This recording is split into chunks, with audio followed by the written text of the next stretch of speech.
Buenos días todavía, señora abogada Marcela Guinaga, segunda vicepresidenta de la Asamblea, abogado Juan Carlos Carminiani, presidente ocasional Juan Carlos Casinelli, presidente ocasional de esta comisión. Agradeciendo la oportunidad y felicitándolo a usted por permitirnos regresar a nuestra alma mater, de la que somos parte y de la que sigo siendo todavía profesor, a expresar en el caso mío, ciertas discrepancias con relación a las enmiendas constitucionales. Mi presencia aquí avala no el procedimiento que se está siguiendo, porque yo soy un convencido de que esto debería pasar por una consulta popular. Sin embargo, ciertamente hay una sentencia de la Corte Constitucional. Yo soy un demócrata y soy un respetuoso del derecho y de la seguridad jurídica, y por lo tanto así están las reglas del juego planteadas y hay que aceptarlas por más que discrepemos en lo que haya pasado. En este aspecto me voy a permitir, el artículo 1 de la propuesta de enmiendas dice: al final del inciso tercero suprímase el signo gramatical punto y a continuación añádase la siguiente frase: que sean de competencia del correspondiente nivel de gobierno.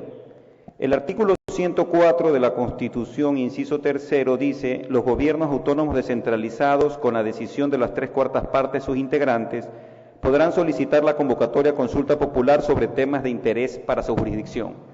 Es decir, cuando nosotros aprobamos la consulta, la Constitución, y se nos puso el texto a nuestra consideración, nosotros decidimos por mayoría que los gobiernos autónomos podían solicitar la convocatoria sobre temas de interés para su jurisdicción, es decir, lo dejó abierto.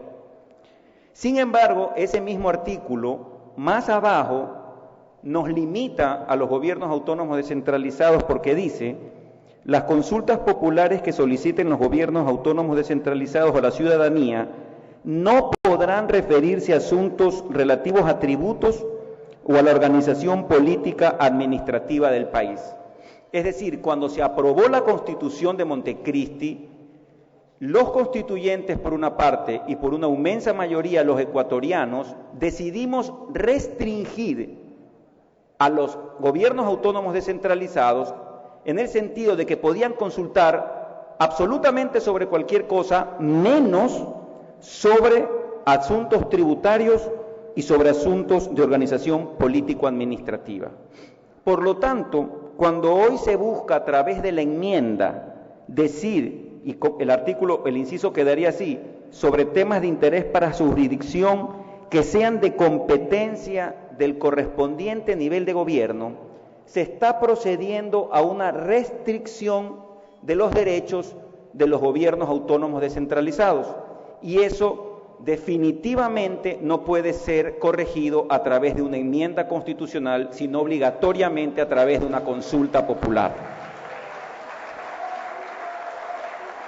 Pero si bien es cierto que hay una gravísima contradicción, porque supongamos que se llegase a aprobar esta enmienda y se llegase a limitar a los gobiernos autónomos a simplemente consultar sobre temas de competencia del correspondiente nivel de gobierno, yo me pregunto qué va a pasar con el inciso penúltimo de este artículo, porque el inciso penúltimo de este artículo contradice la enmienda, porque dice que solamente los gobiernos autónomos no podrán consultar sobre dos cosas.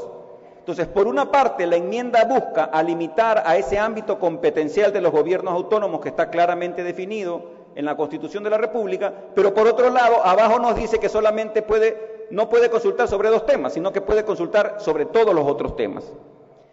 Pero esta enmienda no acaba ahí.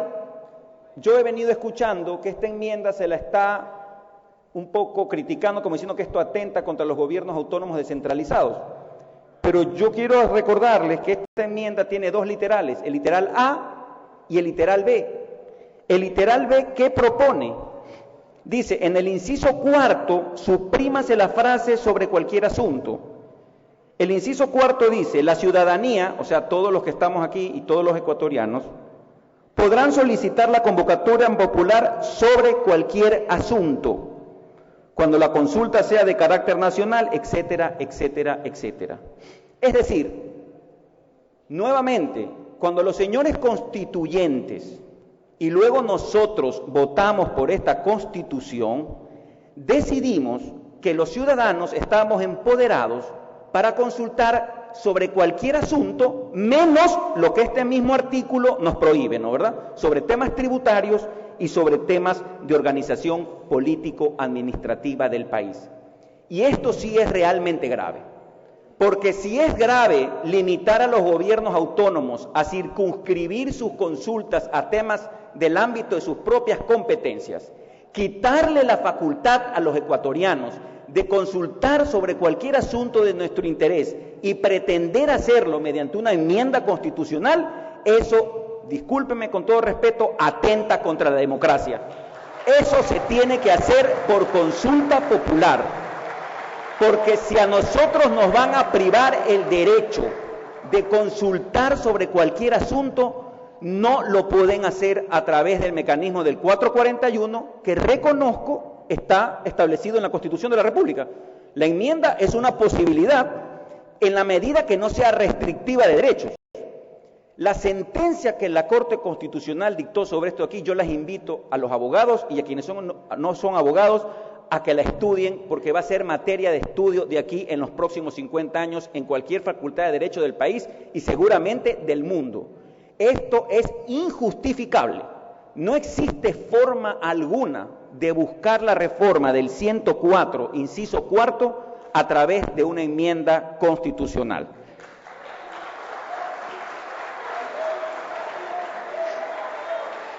Y finalmente me voy a referir a la reforma que se está empleando o que se está pretendiendo, que es la número 12, que dice: en el numeral 264 sustitúyase el numeral séptimo por el siguiente texto. El numeral séptimo de la Constitución de la República, el numeral 7 del 264, le daba a los municipios la competencia exclusiva para planificar, construir y mantener la infraestructura física y los equipamientos de salud y educación, así como los espacios públicos destinados al desarrollo social, cultural y deportivo. Ciertamente, a mí particularmente como profesor de Derecho Municipal de esta universidad, sí me llamó la atención que le trasladen a los municipios la competencia exclusiva de los equipamientos y la infraestructura de salud y educación, porque realmente es una carga muy importante hacia los presupuestos de los gobiernos autónomos descentralizados, cargarles toda la infraestructura de salud y toda la infraestructura de educación. Sin lugar a dudas, yo que soy un autonomista convencido, aplaudí porque en el fondo eso significaba dotarle de mayor competencias a los municipios y por lo tanto significaba trasladarle más recursos a los gobiernos autónomos. Ustedes saben que esta Constitución establece que no puede haber traslación de competencias sin recursos, ¿no verdad? Entonces, en el momento que la Constitución de la República establecía que toda la infraestructura de educación y salud tenía que ser transferida a los gobiernos autónomos descentralizados, en este caso a los municipios, si bien es cierto, los municipios no contaban con ese dinero, constitucionalmente estaban arropados porque esto obligaba a que el gobierno central transfiera los recursos que tenían asignados para esas obras a los gobiernos autónomos descentralizados. Yo no discuto que quizá fue una medida audaz haber pretendido trasladarle estas competencias, por lo menos por el momento, a los gobiernos autónomos, pero nuevamente me preocupa el hecho que, si bien es cierto, lo que entiendo, lo que quieren es poner orden, es decir, y un poco decir, oye, esto es como que fue demasiado, ¿no? Como que esto fue mucho. Repito nuevamente, el mecanismo para hacerlo no es a través de la enmienda constitucional. La Constitución de la República establece que existe, como decimos los abogados, un indubio pro municipio. Si nosotros hacemos una comparación entre la Constitución del 98 y del 2008, el avance es sustancial a favor hacia las autonomías. Por una sencilla razón, es la primera vez en la historia republicana de este país Son 6 las intervenciones que al momento se llevan a cabo desde la Universidad Católica de Guayaquil, precisamente desde el aula magna. Al momento interviene el doctor Andrés Ortiz, asesor del alcalde de Guayaquil, quien se ha referido a temas de descentralización y autonomía. Él ha manifestado su discrepancia en temas relacionados a las enmiendas sobre la consulta popular y las competencias de los gobiernos autónomos descentralizados. Avanzar hacia un modelo regional que finalmente puede llegar incluso hacia un modelo federal. Pero, repito, el quitarle la posibilidad a los gobiernos locales de manejar la infraestructura física y de infraestructura de salud y educación a los gobiernos locales no se puede hacer a través de una enmienda constitucional, sino obligatoriamente a través de una consulta popular, que creo que es el deseo de la inmensa mayoría de los ecuatorianos. Muchas gracias, señor presidente. Agradezco la intervención del doctor Andrés Ortiz, asesor legal ad honorem del alcalde de Guayaquil en temas de descentralización y autonomía.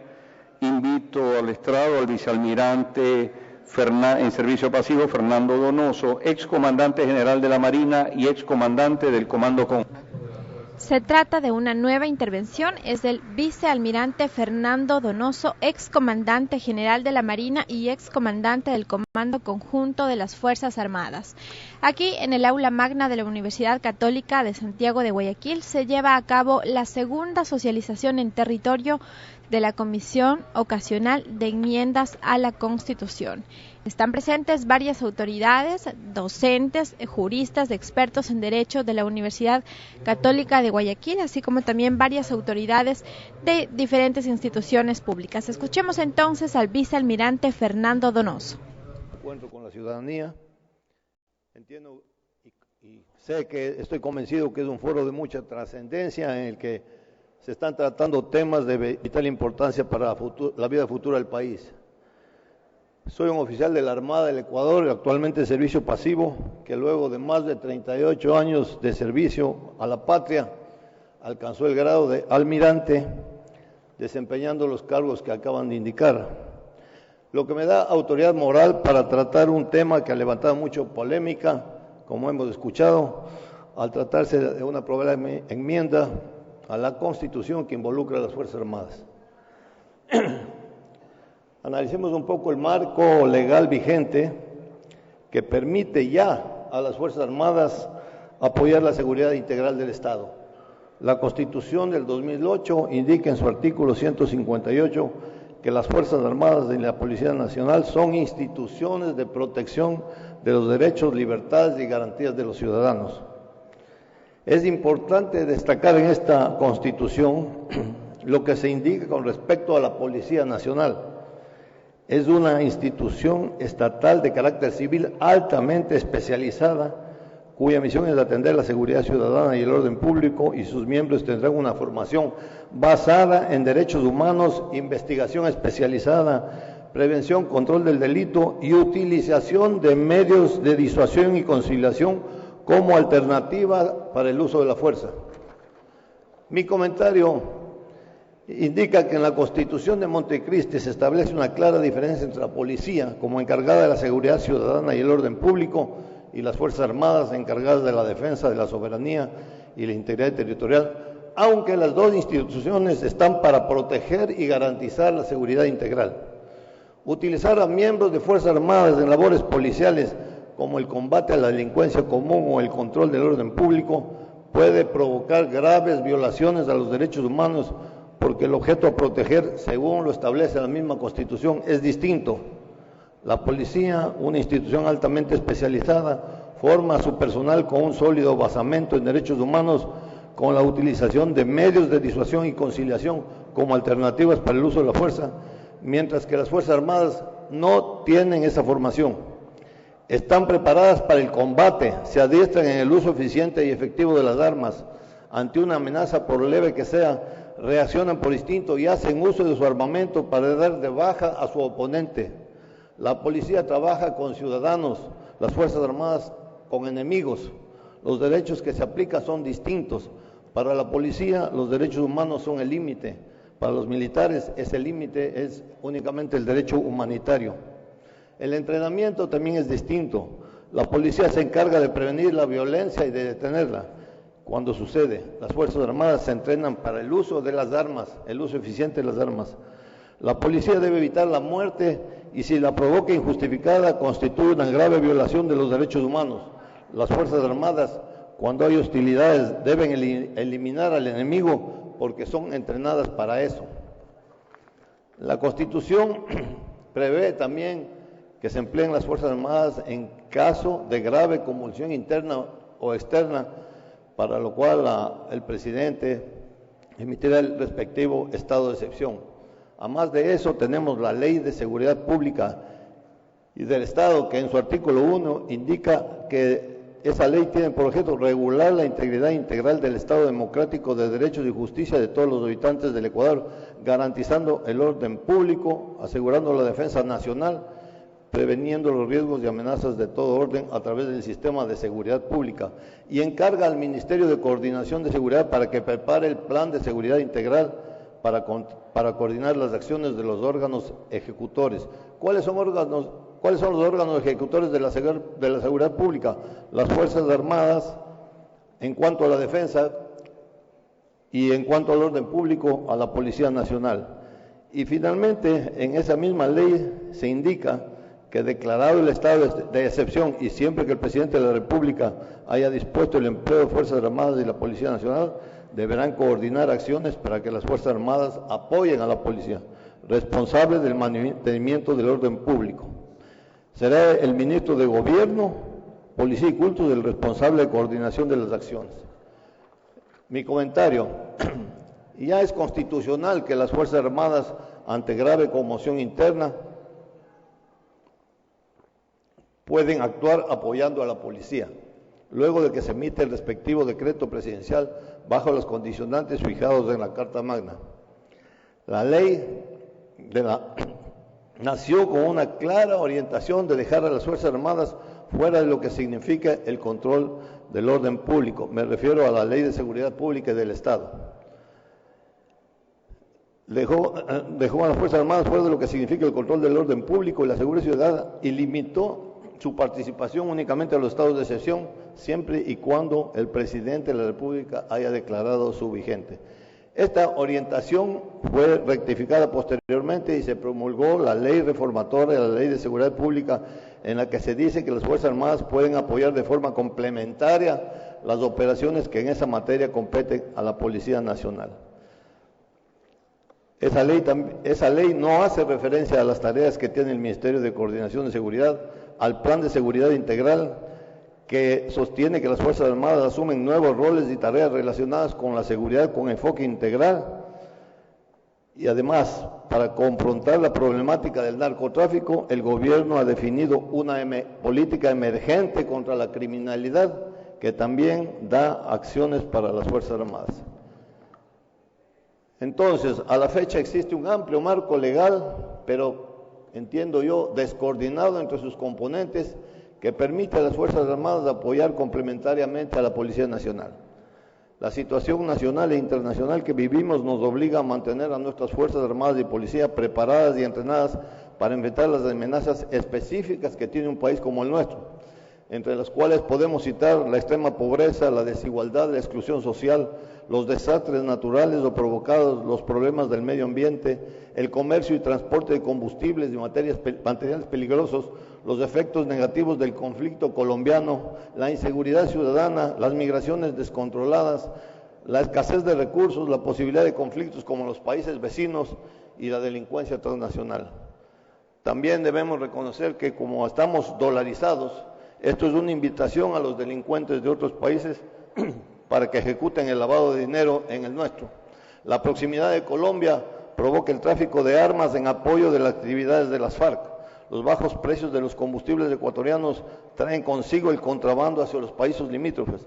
El incremento del narcotráfico utilizando al Ecuador como punto de salida de la droga, la trata de seres humanos, el tráfico del patrimonio cultural y natural y finalmente no podemos dejar de citar la inseguridad ciudadana. La situación entonces es muy clara. Hay amenazas de diferente tipo para la seguridad integral del Estado ecuatoriano que deben ser enfrentadas exclusivamente por la Policía Nacional y otras que requieren de Fuerzas Armadas bien entrenadas y equipadas convenientemente para alcanzar esos objetivos. Bajo este análisis yo no puedo entender el empleo de Fuerzas Armadas para control de invasiones o para destruir equipo caminero utilizado en la minería ilegal, por ejemplo. Si paralelamente cada año la policía captura decenas de toneladas de drogas que ingresan por nuestras permeables fronteras, se conoce de la presencia en nuestro espacio aéreo de aviones dedicados al narcotráfico o se sabe de miles de galones de combustible que salen por la frontera para subsidiar a los países vecinos. Si lo que se necesita es más gente para garantizar la seguridad ciudadana, entonces debe incrementarse al personal de la Policía Nacional, que debe ser entrenado de forma apropiada, pero no se debe llegar a confundir los roles de las dos instituciones. Las Fuerzas Armadas deben seguir entrenando para ser empleadas respetando el derecho humanitario, pero con ese entrenamiento no es conveniente encomendarles tareas de seguridad ciudadana y control del orden público, salvo en los casos ya previstos en la ley. Como reflexión final, con la enmienda aprobada ya en primer debate, se deja abierta la posibilidad de emplear a las Fuerzas Armadas en cualquier tarea policial. Dejar la puerta abierta para que constitucionalmente las Fuerzas Armadas puedan ser empleadas en esas tareas, basado en el supuesto de que ellas cuentan con respaldo, credibilidad y confianza por parte de la población, no es conveniente. A la postre, esto se trata de un cambio profundo, se trata de tener una Fuerza Armada para controlar a la ciudadanía, y esto significará una grave amenaza a los derechos humanos. Significará también que el entrenamiento, equipamiento, marco normativo legales y procedimentales específicos de Fuerzas Armadas tienen que cambiar, orientándose a lo policial según lo exige la propia Constitución. Esto, en mi opinión, sería el comienzo del fin del espíritu de combate, especial en los soldados, marinos y pilotos, y la pérdida de identidad debido a la variedad de funciones que van a tener. Es un riesgo inminente que conlleva una desprofesionalización progresiva, lo que significaría el debilitamiento paulatino de las Fuerzas Armadas de la forma como hoy están concebidas. La fortaleza de un país se mide especialmente por la madurez de sus instituciones oficiales. Si las Fuerzas Armadas tienen que salir a las calles para que la vida ciudadana pueda desenvolverse con normalidad, controlando invasiones, combatiendo la delincuencia común, en lugar de dedicarse por entero a combatir las amenazas que le corresponden, que son muchas y más peligrosas, quiere decir que la Policía Nacional, o querría decir que la Policía Nacional ha sido sobrepasada por la delincuencia y que el Ecuador no ha alcanzado todavía un debido grado de desarrollo o simplemente ha entrado en un periodo de debilidad que puede conducirlo a convertirse en un Estado que ha fallado en la garantía de los servicios básicos de seguridad. En resumen, señor presidente, considero que no es necesario aprobar la enmienda del artículo 158 y en su lugar se debe unificar, reformar, actualizar todo ese marco legal vigente que existe, considerando al Ministerio de Coordinación y Seguridad como la institución rectora del sector y manteniendo en el Presidente de la República la potestad exclusiva de declarar el estado de excepción y la participación de Fuerzas Armadas en la seguridad interior únicamente en casos de extrema necesidad. Muchas gracias. Muchas gracias.